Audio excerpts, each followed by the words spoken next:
This lecture of tourism marketing is about how to buy a newspaper ad. Let's go to work.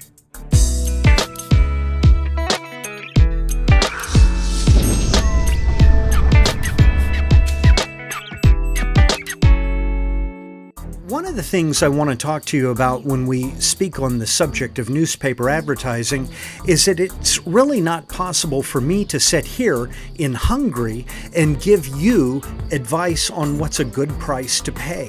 Understand that newspaper advertising are going to vary not only by the season but by the year. Is it a political year? Is there a presidential campaign? There are so many variables that I can't possibly tell you what a good rate for a gross impression is. However, I can tell you a few things, and I hope you'll find them helpful. For example, did you know that advertising in the corners of the paper is going to be more effective for you than advertising somewhere out in the center of the page? Also, of course, it's common sense, the front page and the back page are going to have many more impressions than a same ad put on the inside of the paper. However, the bad news is many newspapers only want full page ads, especially on the back cover. So you'll find that's going to run over $1,000 for every individual ad.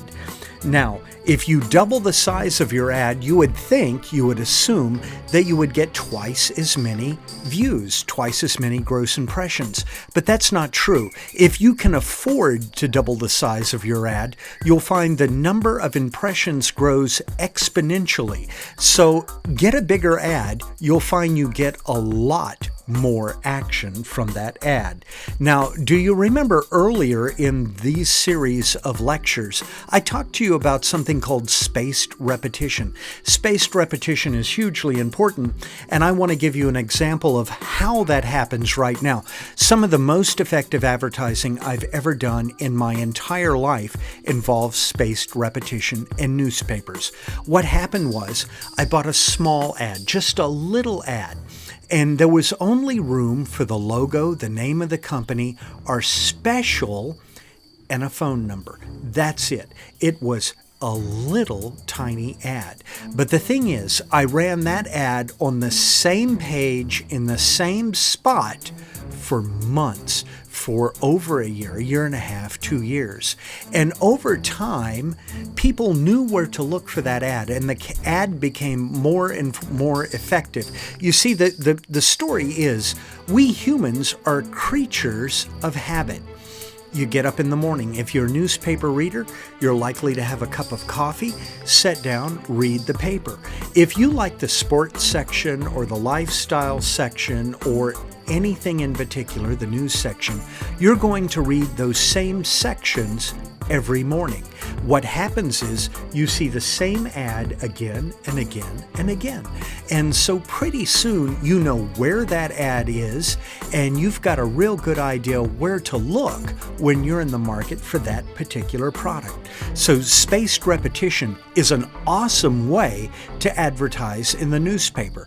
The only negative to this that I'll tell you is that you're going to have to hold your breath for a month. You see, you'll have to put in a number of ads before people realize that's where they can look for your particular advertisement. If you have a young, into it crowd, they are wired, you may be better off using email. However, if your demographic is a little bit older, newspaper may be perfectly appropriate for you. Now, when you do an ad, advertise the things that people are looking for. When I first started out, one of the mistakes I made was I would advertise things I wanted to get rid of. For example, say you've got a bunch of t-shirts behind the counter and they've been there over a year. The temptation would be to advertise those t-shirts in an effort to get rid of them. Don't do it. Advertise what people are looking for, and you'll get a much higher ROI on your newspaper dollars. You see, if they're not looking for it while they're in your establishment, they're certainly not going to be looking for it in the newspaper. However, if you've got something folks are interested in, they will respond to your newspaper ad. You know, I hope you find some of this helpful. I truly do. And if you have any questions, don't hesitate to send me an email. I'll see you in the next lecture.